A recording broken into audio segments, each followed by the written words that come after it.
Assalamualaikum warahmatullahi wabarakatuh. Perkenalkan, nama saya Yogi Saputra dengan NPM 219110018 dari kelompok 9 ingin menjelaskan materi tentang memahami, membaca pemahaman, dan membaca kritis. Oke, baiklah langsung ke penjelasan yang pertama. 1. Pengertian membaca pemahaman. Secara garis besar, membaca pemahaman adalah suatu proses untuk mengenali atau mengidentifikasi teks, kemudian mengingat kembali isi teks. Membaca pemahaman juga dapat diartikan sebagai suatu kegiatan membuat urutan tentang uraian atau mengorganisasikan isi teks. Bisa mengevaluasi sekaligus dapat merespon apa yang tersurat atau tersirat dalam teks. Membaca pemahaman, reading for understanding, yang dimaksudkan di sini adalah sejenis membaca yang bertujuan untuk memahami satu standar atau norma-norma sastra, literary standards. 2. Resensi kritis, critical review. 3. Drama tulis, printed drama. 4. Pola-pola fiksi, pattern of vision. Berikutnya, pengertian membaca pemahaman menurut para ahli. 1. Menurut Faridah Rahim. Secara garis besar menurut Faridah Rahim, pengertian membaca pemahaman salah satu aktivitas membaca untuk mendapatkan pemahaman konsep, memahami kata, dan memahami ide yang ditulis dan disampaikan oleh penulis. 2. Menurut Marohaini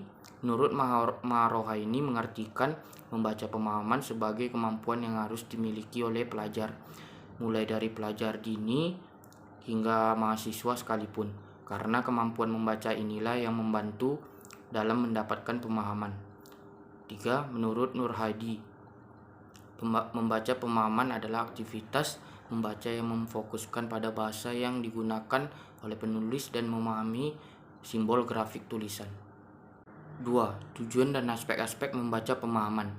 Tujuan membaca pemahaman ialah untuk memperoleh sukses dalam pemahaman penuh terhadap argumen-argumen yang logis, pola-pola teks atau urutan-urutan retoris, pola-pola simbolisnya, nada-nada tambahan yang bersifat emosional, dan juga sarana-sarana linguistik yang dipergunakan untuk mencapai tujuan. Aspek-aspek membaca pemahaman merupakan suatu keterampilan yang kompleks yang melibatkan serangkaian keterampilan yang lebih kecil lainnya. Aspek-aspek dalam membaca pemahaman meliputi 1. Memahami pengertian sederhana dalam kurung retorikal, gramatikal, leksikal. 2. Memahami signifikasi atau makna dalam kurung ATTL, maksud dan tujuan pengarang, relevansi atau keadaan kebudayaan reaksi pembaca. 3. Evaluasi atau penilaian dalam kurung isi atau bentuk. Saya Tria Putri Zahra dengan NIM 219110236. Di sini saya akan menjelaskan tentang faktor-faktor yang mempengaruhi proses membaca pemahaman. Banyak faktor yang mempengaruhi kemampuan membaca pemula maupun membaca lanjut atau membaca pemahaman. Menurut Lem dan Arnold menyatakan bahwa faktor-faktor yang dapat mempengaruhi proses membaca pemahaman yaitu yang pertama, faktor lingkungan. Faktor lingkungan mencakup latar belakang dan pengalaman siswa serta sosial ekonomi. Lingkungan siswa dapat membentuk pribadi, sikap, nilai, dan kemampuan bahasa anak. Kondisi di rumah mempengaruhi pribadi dan penyesuaian diri anak dalam masyarakat. Yang kedua, faktor intelektual. Faktor intelektual mencakup metode pengajaran guru dan prosedur kemampuan guru. Guru yang menggunakan metode yang bervariasi dan tepat tidak akan membuat siswa jenuh dan akan meningkatkan kemampuan membaca siswa. Dan jika guru yang menggunakan metode konvensional akan membuat jenuh siswa sehingga membuat minat membaca siswa rendah, sehingga siswa sulit untuk memahami isi sebuah bacaan. Yang ketiga, faktor psikologis. Faktor psikologis mencakup motivasi, minat, kematangan sosial, emosi, dan penyesuaian diri. Guru harus mendemonstrasikan kepada siswa praktik pengajaran yang relevan dengan minat dan pengalaman anak sehingga anak memahami belajar itu sebagai kebutuhan. Yang keempat yaitu faktor fisiologis, mencakup kesehatan fisik dan pertimbangan neurologi. Tingkat membaca pemahaman. Yang pertama, pemahaman kritis adalah kemampuan mengevaluasi materi teks. Yang kedua, Pemahaman inferensial merupakan kemampuan memahami informasi yang dinyatakan secara tidak langsung atau tersirat dalam teks. Yang ketiga, pemahaman literal merupakan kemampuan memahami informasi yang dinyatakan secara eksplisit dalam teks. Yang keempat, pemahaman kreatif adalah kemampuan untuk mengungkap respon estetis dan emosional terhadap teks yang sesuai dengan standar pribadi dan standar profesional. Selanjutnya, beberapa manfaat membaca antara lain. Yang pertama, memperoleh banyak pengalaman hidup. Yang kedua, memperoleh pengetahuan umum. Yang ketiga, mengetahui berbagai peristiwa besar dalam peradaban dan budaya suatu bangsa. Yang keempat, dapat mengikuti perkembangan ilmu pengetahuan dan teknologi mutakhir dunia. Assalamualaikum warahmatullahi wabarakatuh. Perkenalkan, nama saya Winda Mirza, NPM 2191100024. Di sini saya akan menjelaskan pengertian membaca kritis.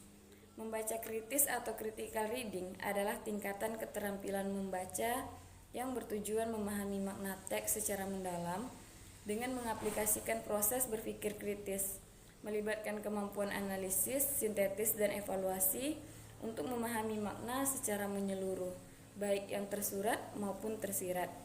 Membaca kritis juga merupakan cara membaca dengan melihat motif penulis, kemudian menilainya. Ada juga pengertian membaca kritis menurut para ahli. Yang pertama, menurut Albert. Menurut Albert, membaca kritis adalah sejenis kegiatan membaca yang dilakukan secara bijaksana, penuh tenggang hati, mendalam, evaluatif, serta analitis dan bukan hanya mencari kesalahan belaka. Kedua, menurut Ahmad Slamet. Menurut Ahmad Slamet, membaca kritis merupakan strategi membaca yang bertujuan untuk memahami isi bacaan berdasarkan penilaian yang rasional lewat keterlibatan yang lebih mendalam dengan pikiran penulis yang merupakan analisis yang dapat diandalkan. Ketiga, menurut Harja Sujana. Menurut Harja Sujana, membaca kritis merupakan strategi membaca yang bertujuan untuk memahami isi bacaan berdasarkan penilaian yang lebih mendalam dengan pemikiran penulis yang merupakan analisis yang dapat diandalkan. Kemudian ada proses dan tujuan membaca kritis. Yang pertama, proses membaca kritis, yaitu membaca pada baris, yakni untuk mengikhtisarkan atau meringkas keseluruhan bacaan dan mengenal bagian-bagian sebagai bahan pijakan yang kuat untuk memberikan penilaian terhadap isi bacaan tersebut. Kemudian membaca di antara baris, yakni menganalisis apa yang dimaksud oleh pengarang yang sesungguhnya, khususnya yang tersirat. Membaca di luar baris, yakni untuk mengevaluasi relevansi ide-ide yang dituangkan di dalam bahasa bacaan tersebut. Kemudian ada tujuan membaca kritis, yaitu yang pertama, memahami tujuan penulis atau pengarang. Kedua, memanfaatkan kemampuan membaca pemahaman dan membaca kritis. Ketiga, memberikan penilaian terhadap penyajian penulis atau pengarang. Dan yang terakhir, penerapan prinsip-prinsip kritis terhadap bacaan. Baiklah, sekian dari saya. Selanjutnya akan dijelaskan oleh teman saya. Baiklah, sebelumnya perkenalkan, nama saya Yolanda Ulansari. Di sini saya akan membacakan tentang langkah-langkah membaca kritis. Proses membaca kritis dapat dilakukan sebagai berikut. Yang pertama, mengerti isi bacaan, yaitu mengenai faktanya dan menginterpretasikan apa yang kita baca. Maksudnya, mengerti ide pokok, mengetahui fakta-fakta penting, kesimpulan, dan interpretasi dari ide itu. Yang kedua, menguji sumber penulis. Apakah sumbernya dapat dipercaya? Apakah cukup akurat? Apakah penulis kompeten di dalam bidangnya? Termasuk juga diuji pandangan dan tujuan serta asumsi yang tersirat dalam penulisan untuk membandingkan fakta dan opini. Yang ketiga, ada interaksi antara penulis dan pembaca. Artinya, membaca tidak hanya mengerti maksud tentang penulis, tetapi juga harus bisa membandingkan dengan apa yang kita miliki serta penulis lain-lainnya. Yang keempat, menerima atau menolak. Artinya kita boleh percaya, boleh curiga, boleh meragukan, boleh mempertanyakan, atau bahkan tidak mempercayai. Tapi jangan pernah berkesimpulan bahwa sesuatu yang tercetak itu mesti benar, lengkap, dan dapat dipercaya.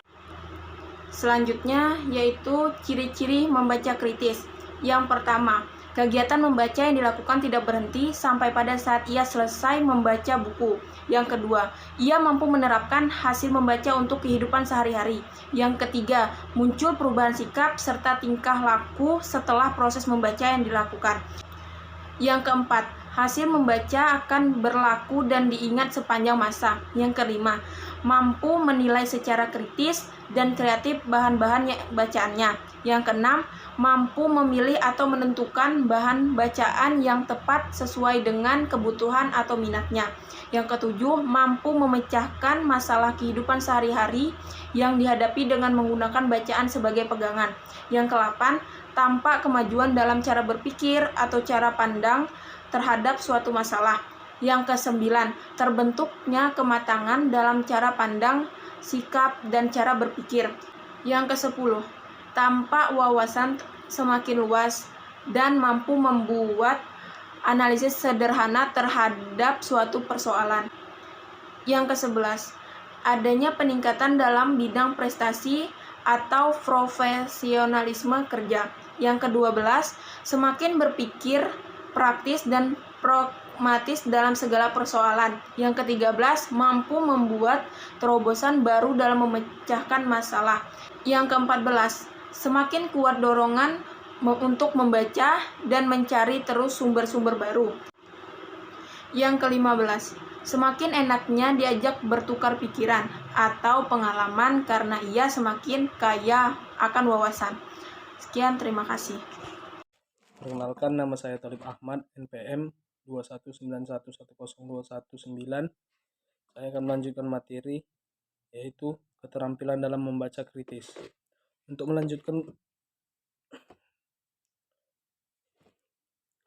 menentukan kualitas tulisan, seorang pembaca kritis dituntut untuk menggunakan seperangkat keterampilan berpikir. Ada 8 keterampilan berpikir yang dilatih untuk mengingatkan kemampuan membaca kritis, yaitu 1. Keterampilan memfokuskan. Keterampilan memfokuskan adalah kemampuan untuk memilih informasi yang penting dan mengabaikan informasi yang tidak penting. Keterampilan memfokuskan difungsikan sebagai langkah awal untuk melangkah pada proses berpikir berikutnya. 2. Keterampilan mengumpulkan informasi. Keterampilan mengumpulkan informasi adalah keterampilan yang digunakan untuk menumbuhkan kesadaran pada substansi atau isi teks yang Anda baca untuk digunakan dalam proses kognitif berikutnya. Ada 2 kegiatan yang Anda lakukan untuk menguasai keterampilan mengumpulkan informasi, yaitu 1. Mengamati, 2. Merumuskan pertanyaan. 3. Keterampilan mengingat. Keterampilan mengingat adalah kegiatan atau strategi yang dilakukan secara sadar untuk menyimpan informasi dalam ingatan jangka panjang dan upaya untuk mengamankan informasi tersebut. Ada 2 kegiatan yang Anda lakukan untuk menguasai keterampilan mengingat, yaitu 1. Mengaitkan butir-butir informasi esensial antara satu dengan yang lain agar bermakna dan mudah diingat dan disimpan dalam ingatan jangka panjang. 2. Merumuskan kesimpulan atau penilaian terhadap butir-butir esensial yang telah Anda temukan agar mudah dipanggil kembali. 4. Keterampilan mengorganisasikan. Keterampilan mengorganisasikan adalah keterampilan menyusun informasi agar mudah dipahami dan disajikan secara efektif. Ada 4 kegiatan yang Anda lakukan untuk menguasai keterampilan mengorganisasikan, yaitu 1. Membandingkan, 2. Mengklarifikasi, 3. Mengurutkan, 4. Mempresentasikan. 5. Keterampilan menganalisis. Keterampilan menganalisis digunakan untuk mengklarifikasi informasi dengan mengkaji bagian-bagian dan hubungannya.